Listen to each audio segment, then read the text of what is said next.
하나님께서 주일 오전 여러분들에게 주시는 말씀은 누가복음 9장 38절부터 43절 상반절입니다. 누가복음 9장 38절부터 43절 상반절입니다. 주님의 말씀에 귀를 기울이시고 아멘으로 받으시기를 바랍니다. 무리 중에 한 사람이 소리질러 이르되 선생님, 청컨대 내 아들을 돌보아 주옵소서. 이는 내 외아들이니이다. 귀신이 그를 잡아 갑자기 부르짖게 하고 경련을 일으켜 거품을 흘리게 하며 몹시 상하게 하고야 겨우 떠나가나이다. 당신의 제자들에게 내쫓아 주기를 구하였으나 그들이 능히 못하더이다. 예수께서 대답하여 이르시되 믿음이 없고 패역한 세대여, 내가 얼마나 너희와 함께 있으며 너희에게 참으리요.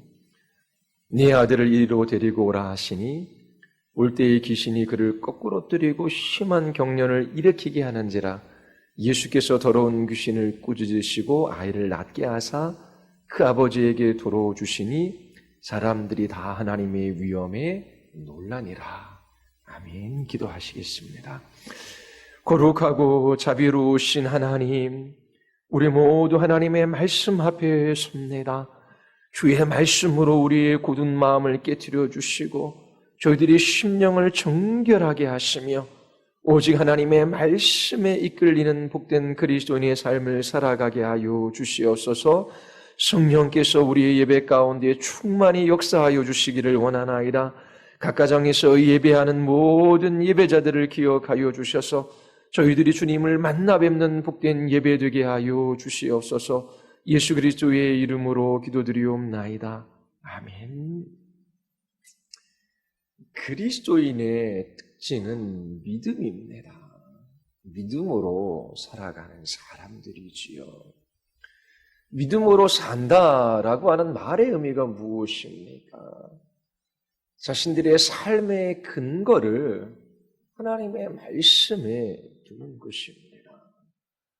믿음은 하나님의 말씀을 신뢰하는 거예요. 하나님께서 말씀하셨기 때문이지요. 하나님께서 그 크신 능력과 지혜로 말씀하신 것을 반드시 이루십니다. 하나님께서 말씀하셨고 그 말씀하신 것을 하나님께서 반드시 이루실 것을 확신하는 그것이 믿음이지요. 그리스도인들은 날마다 하나님의 말씀을 따라 살아가지요. 그러기 위해서는 자신들의 마음 안에 하나님의 말씀을 간직하는 일이 있어야 합니다. 사람들이 이야기하는 것, 환경이나 상황이 말하는 것, 우리의 내면에서 들려오는 그런 은밀한 음성에 귀를 기울이는 것이 아니라 먼저 하나님의 말씀에 귀를 기울이고 그 말씀을 따라 자기 자신의 영혼에게, 자신의 환경이나 상황에게, 그리고 사람들에게 말할 수 있어야 하는 것입니다. 사람들의 마음은 부패해 있어요. 죄된 본성으로부터 흘러나오는 생각, 그런 정서, 그런 의지가 언제나 옳지는 않습니다. 내 생각이나 내 정서나 내 의지를 하나님의 말씀의 빛에 비추어 해석하고 또 그 말씀에 우리의 인격이 붙들려 날마다 그렇게 말씀을 따라 살아갈 수 있어야 합니다. 그들이 그리스도인들이에요. 사람들이 설교를 들을 때에 어떻게 살 것인가? 구체적이고 실제적이고 실전적인 지침이 주어지기를 원해요. 그렇게 실제적인 적용점을 찾는 것이 필요하지요. 그러나 정말 중요한 것은 여러분들이 하나님의 말씀을 더 깊이 깨달아 알아가는 것입니다. 여러분들의 참 인격이 이 하나님의 말씀에 사로잡히는 거예요. 여러분들의 삶을 향한 하나님의 뜻, 계획, 하나님의 목적이 무엇인지를 풍성히 알아갈 때에 여러분들이 그 말씀을 따라 살아갈 수 있는 거예요. 먼저 분명하게 하나님께서 나타내 보여주신 계시가 있지요. 하나님의 뜻이라고, 하나님의 계획이라고, 하나님의 목적이라고 우리에게 분명히 말씀해 주신 것이 있어요. 그 모든 것을 성경에서 잘 배워 알아가야 하는 것입니다. 그리고 분명히 계시되지 않는 하나님의 뜻도 있어요. 질병에 걸렸습니다. 그 질병에서 낫는 것이 하나님의 뜻입니까? 아니면 그 질병을 끌어안고 인내하며 그렇게 하나님의 그 은혜 주심을 사모하며 살아가는 것이 하나님의 뜻입니까? 핍박과 환난이 있어요. 그 핍박과 환난을 피하는 것이 하나님의 뜻입니까? 아니면 그 핍박과 환난 속으로 걸어 들어가 인내하는 것이 하나님의 뜻입니까? 사도 바울은 복음을 전하다가 핍박하는 사람들을 피하여 도망가기도 하고, 그리고 핍박이 기다리고 있는 예루살렘을 향하여 스스로 걸어 들어가기도 했어요.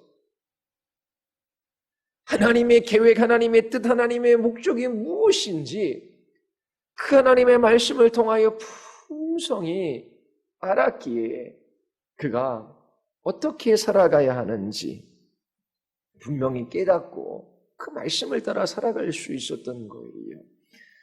하나님께서 우리에게 분명히 계시해 주시고 나타내 보여주신 그 하나님의 뜻을 알아가십시오. 계시된 성경을 더 풍성히 배워가십시오. 그럴 때에 여러분들의 매일매일의 삶 가운데 어떻게 하나님의 말씀을 따라 살아가야 할지 하나님께서 여러분들의 걸음걸음들을 이끌어가 주시고 붙들어가 주실 거예요. 예수님께서는 예수님 당시대의 사람들을 향하여 믿음이 없고 패역한 세대라고 말씀하십니다. 유대인들은 종교적인 사람들이에요. 율법을 따라 도덕적인 삶을 살아가지요. 그리고 율법에 명시된 모든 의식과 절기를 다 지키려고 했습니다. 예수님 당시의 이스라엘 사회는 종교적인 사회였어요. 이 종교는 그들의 삶에 지대한 영향을 미쳤습니다. 그들은 따라야 할 규칙과 기준을 가지고 있었어요. 그 규칙과 기준을 따르지 못할 때에 조롱과 무시를 당하기도 하고 그 사회로부터 소외되기까지 했습니다. 이방인들 눈에 보이기에 유대인들은 철저히 종교적인 사람들이었습니다. 이스라엘은 아브라함과 이삭과 야곱의 하나님을 예배했어요. 하나님께서 아브라함에게 찾아오셔서 약속해 주셨습니다. 그리고 그 약속을 이삭과 야곱에게 확증시켜 주셨지요. 메시아가 오셨을 때에 이스라엘 백성들은 우상을 섬기지 않고 하나님을 섬긴 복을 받을 줄로 생각했어요. 그들은 마땅히 해야 할 일을 율법을 따라 행하고 그리고 율법을 지켜서 의롭게 되면 하나님의 나라에 들어갈 수 있을 것이라고 믿었습니다. 자신들의 종교적인 삶, 도덕적인 삶이 하나님을 기쁘시게 드릴 것이라고 생각했지요. 메시아가 오시면 우상을 숭배하는 저 이방 사람들을 심판하시고 또 로마를 정복하시고 그들을 쫓아내시리라 생각했어요. 그리고 이스라엘 땅에 메시아의 왕국이 세워질 것을 기대했지요. 그러나 메시아로 오신 예수님은 그렇게 하지 않으셨어요. 예수님께서 이스라엘 땅에 오셔서 그들을 비난하셨습니다.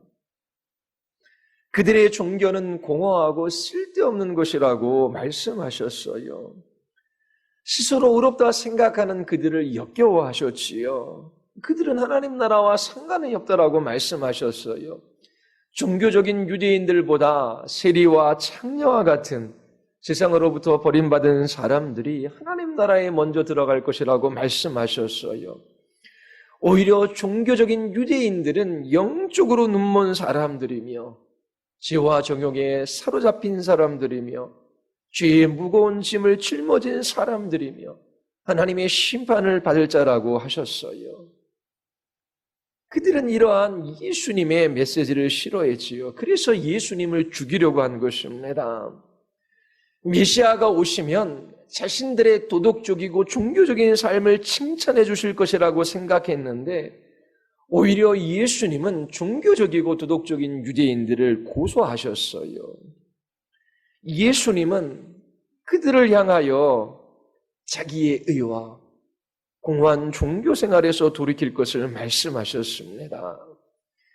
하나님이 아닌 자기 자신들의 종교적인 행위를 의지하는 일종의 우상 숭배로부터 회개할 것을 말씀하셨어요. 믿음이 없고 폐역한 세대여, 내가 얼마나 너희와 함께 있으며 너희에게 참으리요. 그렇게 말씀하십니다. 유대인들은 스스로 믿음이 있고 의로운 사람들이라고 생각했어요. 그러나 예수님은 그들의 믿음 없음과 그 삐뚤어짐에 대하여 강하게 책망하십니다. 유대인들을 향하여 독사의 자식이라고 부르셔요. 악하고 음란한 세대라고 말씀하셔요. 폐역하고 삐뚤어지고 굽은 세대라고 말씀하십니다. 예수님의 이러한 고발은 유대인들이 감당하기 어려웠을 거예요. 그래서 유대인들은 예수님을 죽이려고 합니다. 예수님은 성육신하신 하나님이시지요. 메시아이십니다. 이 세상에 오신 하나님의 아들이셔요. 그런데 유대인들은 하나님을 하나님으로 알아보지 못합니다. 자신들에 대해서도 그릇된 생각을 가지고 있지요. 그 생각이 굽어 있습니다. 우리는 율법을 가지고 있고 그 율법을 따라 종교적이고 도덕적인 삶을 살아갔어요. 자신들은 충분히 하나님을 기쁘시게 드리는 사람들이고 메시아가 오시면 자신들을 칭찬해주고 인정해줄 것이라고 믿었어요. 자신들에 대하여 잘못된 생각, 왜곡된 생각, 폐역한 생각을 가지고 있었던 것입니다. 그리고 그들은 하나님을 예배하고 하나님을 섬긴다라고 생각했어요. 그런데 하나님이신 예수님이 이 땅에 오셨지만 오히려 예수님을 미워하고 죽이고자 합니다. 그들은 하나님에 대해서도 삐뚤어지고 왜곡된 생각을 가지고 있어요. 참되고 살아계신 하나님을 알지 못하는 것이지요. 여러분들은 하나님과 자신에 관하여 바른 신학을 가져야 해요. 여러분들은 그 하나님의 말씀을 믿어야 하지요. 그렇지 않으면 구원도 거룩도 없습니다. 구원에 있어, 성화에 있어, 영화에 있어 매우 중요한 것은 참되고 유일하신 하나님, 그리고 그 하나님의 말씀을 믿는 거예요. 예수님은 오늘 이 본문 말씀에서 믿음에 대하여 우리에게 가르쳐 주시려고 하십니다. 믿음이 무엇인지 여러 번 여러분들에게 말씀을 드렸어요. 가장 단순하게 믿음에 관해서 정의를 내리면 하나님께서 말씀하신 것을 믿는 것입니다. 하나님께서 그것을 말씀하셨기 때문이에요. 하나님께서 말씀하신 그것을 반드시 이루실 것을 확신하는 것입니다. 그리스도인들은 믿음의 사람들이에요. 그들은 하나님을 믿어요. 불분명하고 모호한 하나님에 대한 믿음이 아닙니다. 자신들의 머릿속에서 만들어낸 신이 아니에요. 우리는 성경이 하나님의 말씀이라고 믿어요. 하나님을 믿는 것과 성경에 기록된 그 하나님이 어떠한 분이신지를 아는 것은 밀접한 관련이 있지요. 내가 경험한 하나님이 아닙니다. 내가 존재하기를 바라는 그런 하나님이 아니에요. 내 직관이나 경험에 의하여 형성된 하나님이 아닙니다. 우리는 성경에 계시된 하나님을 믿어요. 우리는 삼위일체 하나님과 우리의 구원에 관한 그 하나님의 말씀을 믿지요. 성경이 말하고 있기 때문입니다. 우리는 믿음으로 살아가요. 우리의 삶의 근거를 하나님의 말씀에 둡니다. 하나님이 말씀하신 것을 믿어요. 그 말씀은 반드시 이루어집니다. 여러분들의 견해, 여러분들의 생각, 여러분들의 사상, 그 모든 것을 성경에 두어야 하는 이유가 여기에 있어요. 이것은 너무나 중요합니다. 우리의 믿음을 통하여 하나님의 능력이 나타나기 때문에 그래요. 믿음이 아니면 구원하시는 하나님의 능력을 경험할 수 없습니다. 믿음이 아니면 우리를 거룩하게 하시는 하나님의 능력을 맛볼 수 없어요. 하나님을 믿음으로 여러분은 구원을 받아요. 그 하나님의 말씀을 믿음으로 여러분들은 거룩해져요. 그러므로 하나님 알기를 원하는 것, 그것은 그리스도인들에게 너무나 중요하지요. 그리스도인들은 하나님의 말씀, 그 하나님의 뜻을 알기를 원합니다. 예수님이 베드로와 야고보와 요한을 데리고 기도하러 산으로 올라가셨지요. 그곳에서 예수님의 용모가 변화되었습니다. 제자들은 하나님의 영광을 보았어요. 문자 그대로 그들은 하나님의 나라로 이끌림을 받은 것이지요. 모세와 엘리야가 예수님과 함께 대화하는 것을 보았습니다. 예수님의 죽음과 부활과 승천에 관한 이야기였지요. 이러한 경험은 제자들에게 너무나 놀라운 것이었습니다. 영원한 하나님의 나라를 본 거예요. 예수 그리스도 안에 있는 하나님의 영광, 그리고 모세와 엘리야, 그리고 하나님의 음성을 직접 들었습니다. 그들은 두 눈으로 보았고 두 귀로 들었어요. 그리고 나서 예수님과 세 제자는 산 밑으로 내려왔지요. 이 산 밑은 보이는 것으로 사는 것이 아니라 믿음으로 살아야 하는 세상이에요. 그러한 세상으로 내려온 것입니다. 이 세상에서 보이는 것이 아닌 믿음으로 사는 것은 너무나 중요해요. 보이는 것은 잠시이지만 하나님의 말씀은 영원하기 때문에 그렇습니다. 우리는 하나님을 경외함으로 그분의 말씀을 따라 살아가요. 이것은 아침 안개와 같은 헛된 이 세상에서 가장 가치 있고 복된 삶입니다.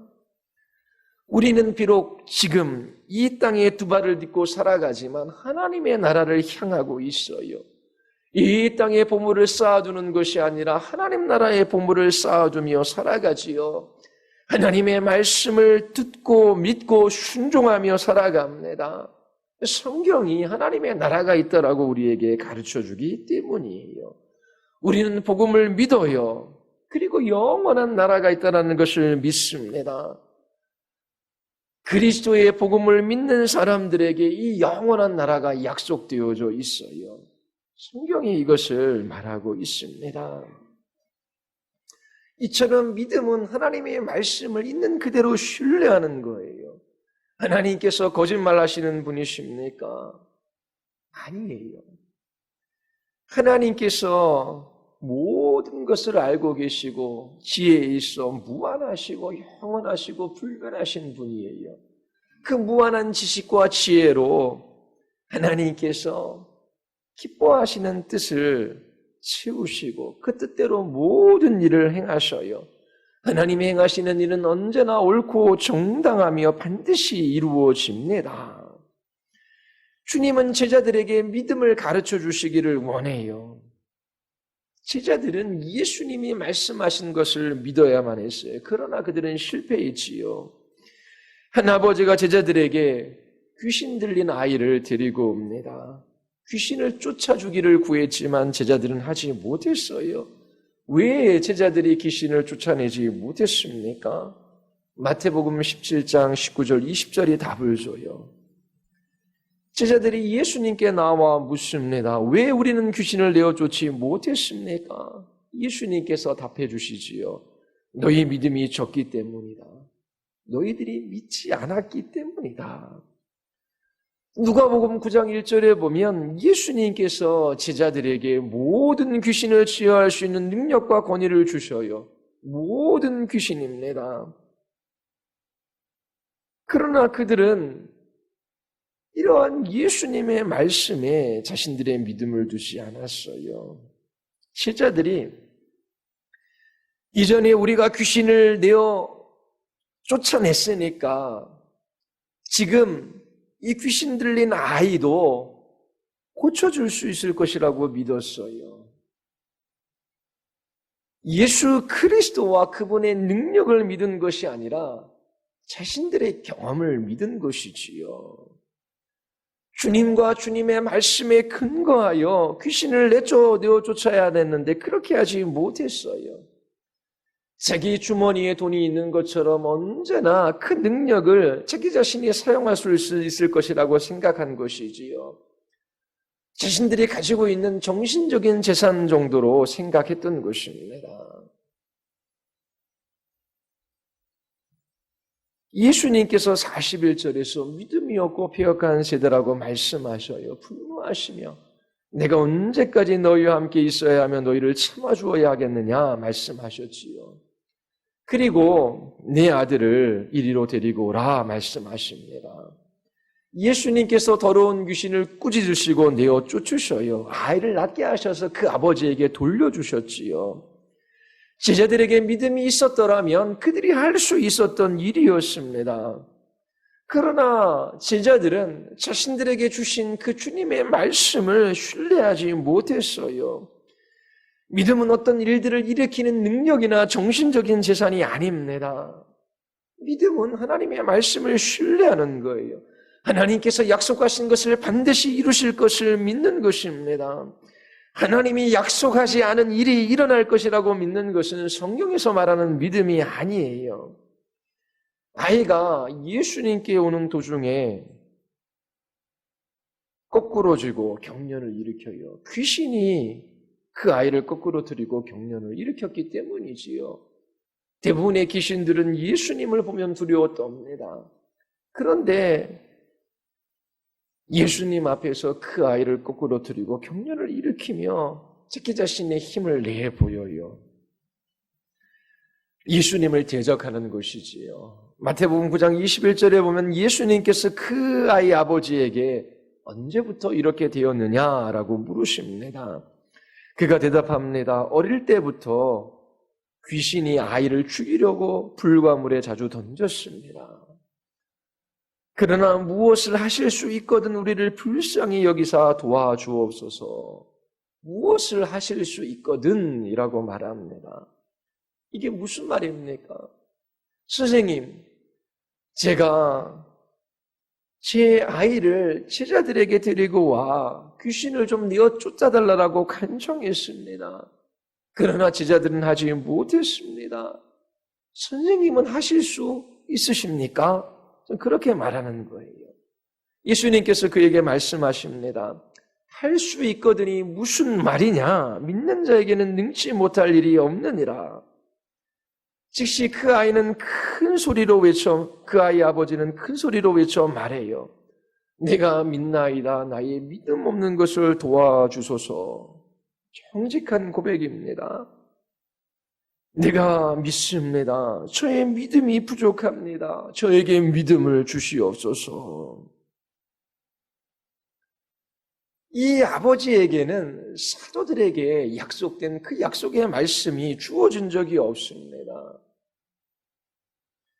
그러나 예수님은 바로 이 귀신 들린 아이의 아버지를 사용하셔서 믿음에 대하여 제자들과 무리들에게 가르쳐 주시기를 원해요. 이 아이 아버지의 믿음을 통하여 하나님의 능력이 나타나는 것을 보게 해 주십니다. 믿음이 할 수 있는 일이 무엇인지를 보여주시는 거예요. 하나님이 말씀하신 것을 믿는 사람에게는 모든 일이 가능한 것이지요. 이 아이 아버지가 말해요. 내가 믿나이다. 큰 소리로 외칩니다. 나의 믿음 없는 것을 도와주소서. 예수님께서 치유해 주실 때마다 믿음을 요구했던 것은 아닙니다. 귀신을 내어 주실 때도 마찬가지이지요. 예수님께서 믿음 있는 사람들을 부르셔서 치유해 주신 적은 거의 없습니다. 그러나 오늘 이 말씀에서는 이 귀신 들린 아이 아버지에게 믿음을 요구하고 계셔요. 제자들과 우리들에게 믿음에 대하여 가르쳐 주시기를 원하십니다. 제자들이 믿기만 하면 그들에게 약속된 그 능력의 말씀이 언제나 이루어질 수 있다라고 하는 것을 알려주시는 것이지요. 하나님의 약속의 말씀을 믿지 않는 사람들에게는 그 능력이 나타나지 않습니다. 예수님께서 제자들에게 요구하셔요. 나와 나의 말을 신뢰하라. 믿으면 이 능력이 나타날 것이다. 예수님께서 9장 42절에서 악한 귀신을 꾸짖으시고 아이를 낳게 하셔서 그 아버지에게 돌려주십니다. 마가복음 9장 25절에 보면 예수님께서 악한 귀신을 향하여 꾸짖어 말씀하시지요. 말 못하고 못 듣는 귀신아, 내가 내게 명하노니 그 아이에게서 나오고 다시 들어가지 말라. 그러자 귀신은 소리를 지르고서 아이에게 심한 경련을 일으켜놓고 나갑니다. 그래서 사람들은 모두 말하기를 아이가 죽었다 하였습니다. 그런데 예수님께서 아이의 손을 일으키시니 아이가 일어섰어요. 예수님께서 집 안으로 들어가시니 제자들이 따라 들어와 묻습니다. 왜 우리는 귀신을 쫓아내지 못했습니까? 예수님께서 그들에게 대답하셔요. 이런 부류는 기도로 쫓아내지 않고는 어떤 수로도 쫓아낼 수 없다. 예수님께서 너희는 기도해야 한다. 어떻게 기도해요? 믿습니다, 믿습니다 외치는 기도가 아니라 나의 말을 따라, 나의 뜻을 따라 믿음으로 기도하며 그렇게 내 앞으로 나와야 한다라고 말씀하시는 것입니다. 마태복음 17장 20절에서 예수님은 너희가 귀신을 내어 쫓지 못하는 것은 너희 믿음이 적기 때문이라고 말씀하셔요. 이 마가복음 9장 25절에서는, 마가복음 9장에서는 기도 외에는 어떤 유로도 귀신을 쫓아낼 수 없다라고 말씀하셔요. 믿음의 기도에 관해서 말씀하시는 것입니다. 내가 진정으로 너희에게 말한다. 너희에게 겨자씨만한 믿음이 있으면 이 산더러 여기에서 저기로 옮겨라 하면 그대로 될 것이요 너희가 못할 일이 없을 것이다. 이 말씀이 의미하는 것이 무엇입니까? 산을 옮기는 것은 문자 그대로의 약속이 아니지요. 산을 옮긴다라고 하는 것은 아주 어려운 일, 불가능한 일처럼 보이는 것에 대한 은유적 표현입니다. 오늘날에도 이와 같은 표현을 사용할 수 있어요. 여러분들이 누군가에게 이렇게 말할 수 있습니다. 내가 산을 옮길 수 있다라고 생각하니 이 일은 너에게 불가능한 일이야. 이 일은 내가 할 수 없는 일이야 라고 하는 은유적 표현입니다. 상징적 표현이에요. 제자들 눈에 보이기에 이 한 아이가 귀신 들려 있는데 지금 상황은 아주 힘들고 어려운 상황이에요. 대부분 귀신들은 예수님을 보며 뚫어 떠는데 끝까지 이 아이에게 발작을 일으키고 그 입에 거품을 물게 해요. 전에 예수님의 말씀을 따라 귀신을 내어주는 적이 있어요. 그런데 그들이 내어 쫓았던 귀신보다 지금 이 아이의 상태가 더 심각해 보입니다. 너무나 강력하고 위험하고 아주 위협적인 귀신 같아 보였어요. 제자들에게 있어 이런 귀신을 내어쫓는 일은 매우 어려운 일처럼 보입니다. 예수님께서 제자들에게 말씀하셔요. 보아라, 이와 같은 귀신을 내어쫓는 일은 거의 불가능하거나 너무나 어려운 일인 것처럼 보일 수 있다. 그러나 불가능한 일이 아니다. 너희에게 믿음이 있다면 불가능하지 않다. 어마어마한 믿음이 요구되는 일이 아니다. 너희에게 겨자씨만한 믿음이 있다면 그대로 될 것이다. 너희가 못할 일이 없을 것이다. 라고 말씀하시는 것입니다. 이 귀신 들린 아이의 아버지는 제가 믿음이 없습니다. 저희 믿음 없음을 도와주소서. 그렇게 고백해요. 제가 모든 것을 믿습니다. 그렇게 말하지 않아요. 저는 믿습니다. 그러나 저의 믿음은 너무나 작고 보잘것없습니다. 지금 이렇게 고백하는 것입니다.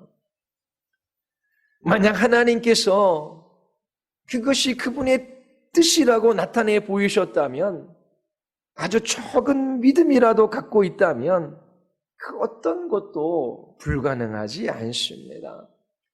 이것을 이해하는 것은 너무나 중요해요. 구약의 이스라엘 백성들의 그 삶을 보십시오. 출애굽과 광야 생활, 그리고 하나님이 주신 그 약속의 땅에서의 삶을 한번 보십시오.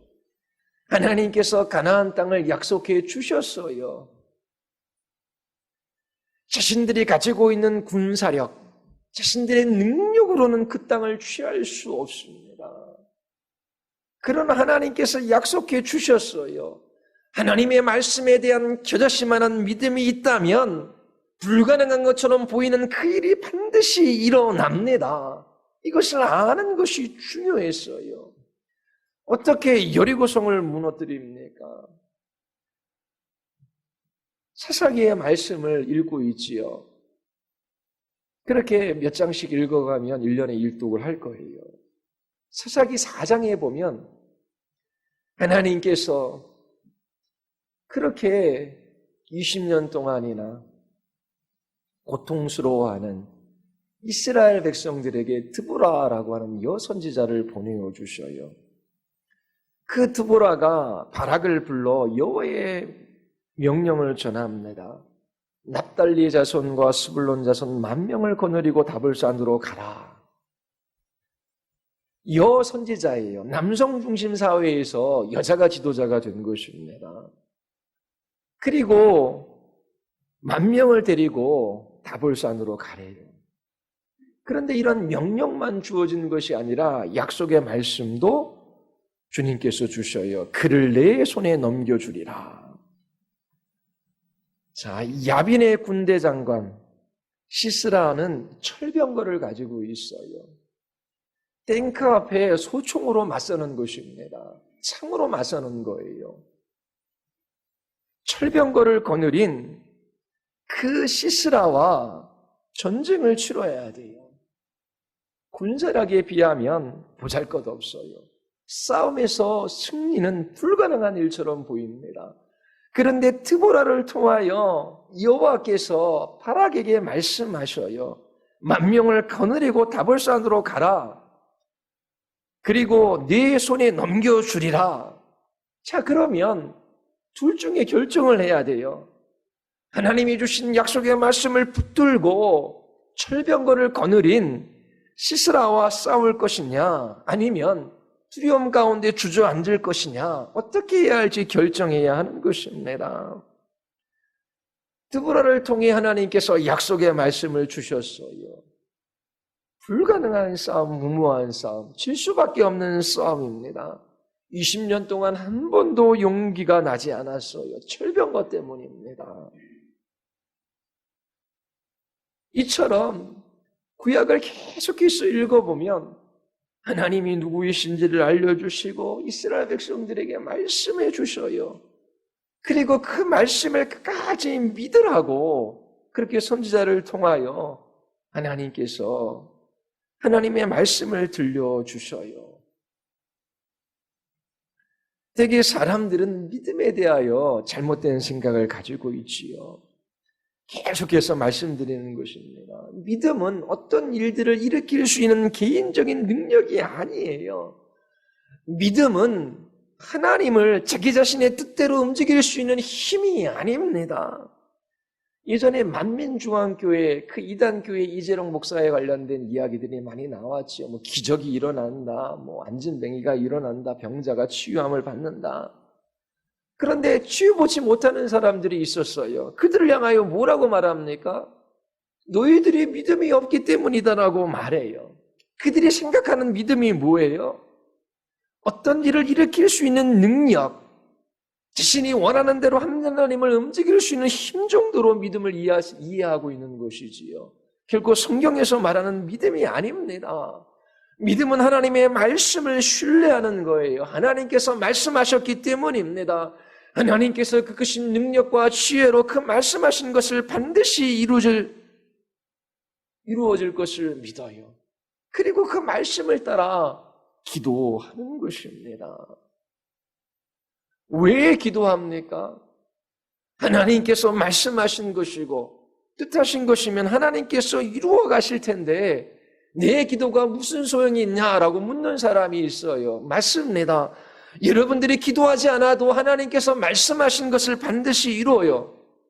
그런데 기도하지 않는 사람, 그 하나님의 말씀을 따라 하나님의 은혜의 보좌 앞으로 나아가지 않는 사람들은 그 하나님의 뜻과 상관없는 삶을 살아가는 것이지요. 그들은 하나님의 뜻으로부터 소외된 사람들이에요. 하나님께서 그 사람과 상관없이 하나님의 뜻을 이루어 가십니다. 그러나 한 사람의 성도가 하나님의 뜻을 알기를 원해요. 하나님께서 기뻐하시는 뜻이 무엇인지를 그의 마음 안에 비추어 주셨습니다. 그 하나님의 뜻이 이루어지기를 위하여 간절히 기도해요. 지금 이 한 사람의 성도가 하나님의 그 뜻과 계획과 목적 안에 있는 것입니다. 그리고 하나님께서 그 기도를 사용하셔서 그 믿음의 기도를 사용하셔서 하나님의 뜻하신 바 그 일들을 이루어 가셔요. 그 마음 안에 신앙이 확정되어집니다. 하나님을 더 깊이 알아가요. 그리고 하나님께서 그 사람을 영광스럽게 하는 것이지요. 하나님의 뜻과 상관 있는 사람으로 만들어 주시는 것입니다. 그러나 기도하지 않으면 하나님이 하나님의 일들을 이루어 가시는데 하나님과 상관없는 삶을 살아가는 것입니다. 하나님께서 우리 안에 하나님의 기뻐하시는 뜻을 두셔요. 소원하는 마음을 주셔요. 얼마나 복된 것입니까? 하나님이 하고자 하시는 그 일에 우리를 동참시키셔서 우리에게 영광을 주시고 또 하나님을 알아가게 하시고 하나님과의 친밀한 교제를 누리게 하시는 것입니다. 그래서 하나님의 말씀을 잘 배워가고 그리고 하나님 앞에 나아가 기도해야 하는 것입니다. 자신이 누구인지를 알잖아요. 하나님, 저는 힘도 능력도 없어요. 연약할 뿐만 아니라 무능하고 부패한 인생에 불과합니다. 하나님, 제 인생을 향한 하나님의 뜻, 이 환경, 이 상황, 하나님, 우리의 가정을 향한 하나님의 뜻이 무엇입니까? 물어야 하지요.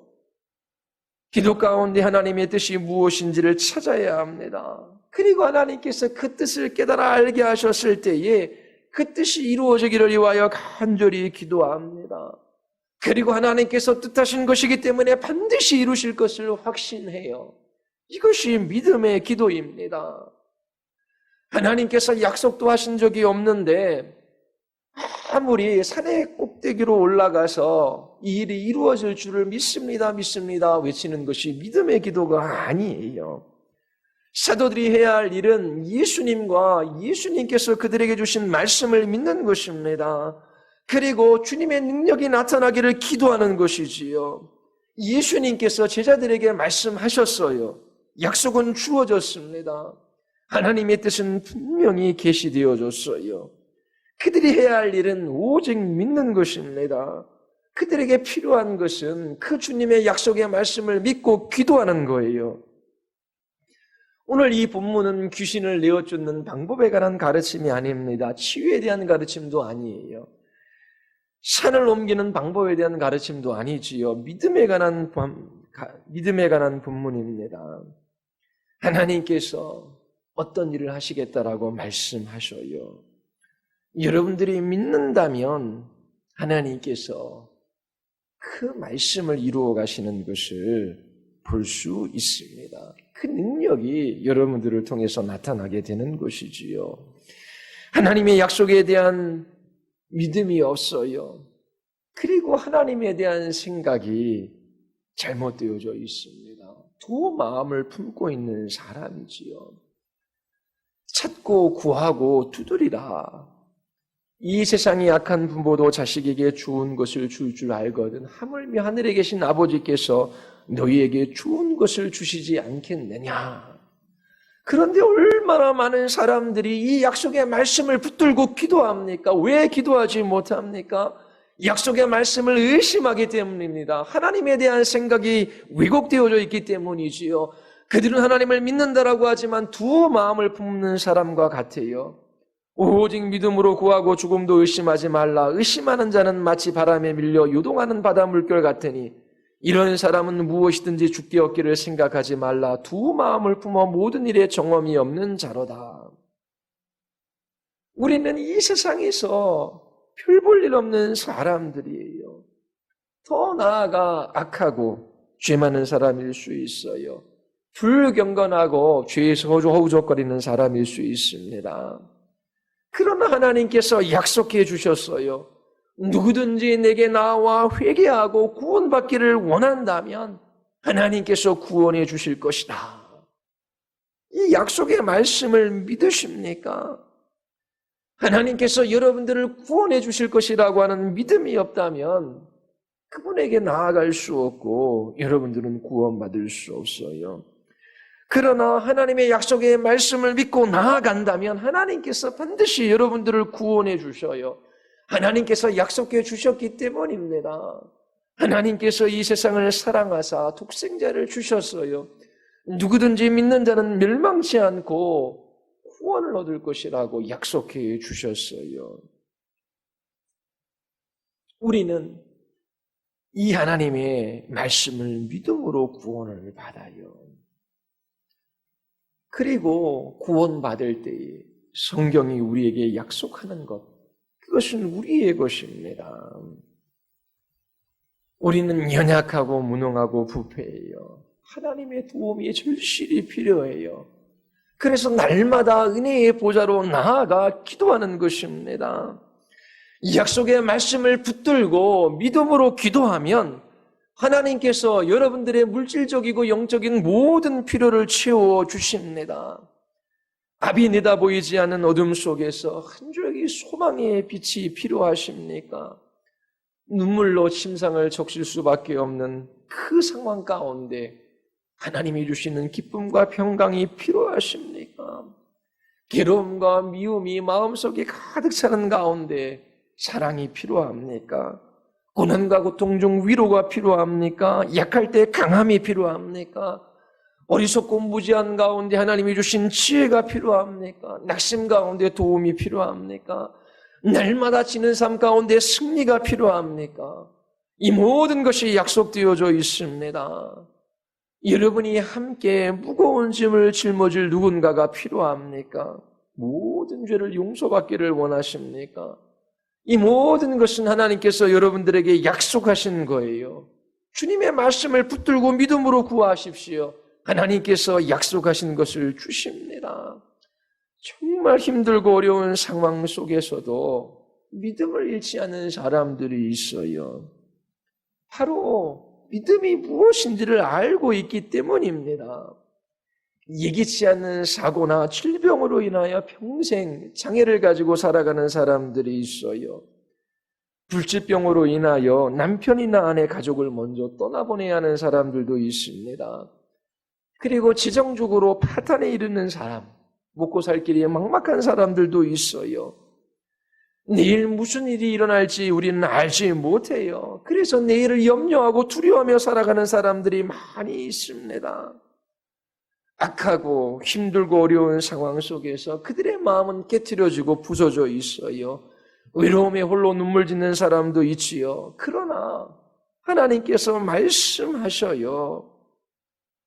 믿고 구하라. 그러면 모든 것을 채워주실 것이다. 나의 하나님이 그리스도 예수 안에서 영광 가운데 그 풍성한 대로 너희 모든 쓸 것을 채우시리라 말씀해 주셨어요. 여러분들이 약속의 말씀을 믿으십니까? 믿는다면 하나님께 나아가십시오. 약속하신 것을 이루어 주실 것을 구하십시오. 하나님께서 믿음으로 구하는 여러분들의 모든 필요를 채워 주십니다. 여러분들이 믿지 않는다면 아무 일도 일어나지 않아요. 여러분들이 믿는다면 하나님께서 여러분들에게 약속하신 것을 이루시는 것을 경험하게 될 거예요. 43절에 보면 사람들이 다 하나님의 위엄에 놀라지요. 사람들은 모두 하나님의 위대한 능력을 보고 놀랐습니다. 놀라다라고 하는 말의 의미는 무엇인가 크게 한 방 맞고 정신이 멍한 상태를 말하는 거예요. 한마디로 예수님께서 귀신을 꾸짖으시고 내어쫓는 장면을 본 모든 사람들이 제정신이 아니었다라고 하는 것입니다. 설명할 수 없는 그런 일들이 일어난 거예요. 여기서 놀라다라고 하는 이 헬라어 단어는 설명할 수 없는 어떤 일들이 일어날 때에 그 일을 표현하기 위하여 사용하는 단어입니다. 도저히 이해할 수 없는 일이 일어났어요. 자신들의 생각을 넘어서는 일입니다. 사람이 할 수 있는 일이 아니에요. 하나님만 하실 수 있는 일이에요. 베드로후서 1장 16절에서 베드로는 하나님의 위엄을 눈으로 보았다라고 말해요. 그는 산에서 예수님의 용모가 변화되는 것을 보았어요. 하나님의 아들의 위엄을 본 것이지요. 그리고 산 아래에서도 그것을 보았습니다. 귀신을 제압하시는 예수님에게서 하나님의 위엄을 본 거예요. 예수님은 하나님의 영광이십니다. 오늘도 고통받는 영혼을 구원하셔요. 그분의 약속의 말씀을 따라 기도하는 그 모든 기도를 들으셔서 그 말씀을 이루시는 신실하신 주님이십니다. 여러분들에게 믿음이 있습니까? 그리스도인들은 하나님의 말씀을 따라 살아가는 사람들이에요. 그 말씀을 여러분들의 마음 안에 치우십시오. 그 말씀을 근거로 생각하고 판단하고 행동하십시오.